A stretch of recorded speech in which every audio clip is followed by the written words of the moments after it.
И веднага отговарям на въпроса. Нищо не е задължително.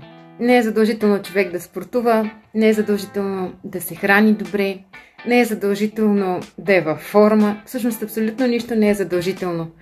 Въпросът е какво искате, какво искаме и в зависимост от това, което искаме, има определени неща, които да направим.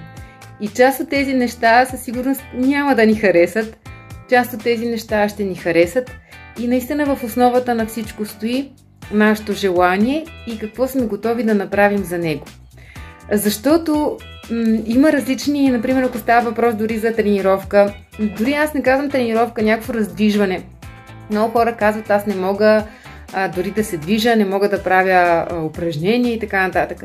Има елементарни упражнения, дори не е нужно упражнения да правите, може просто един танц да изтанцувате. Ключът обаче е в това да отделите време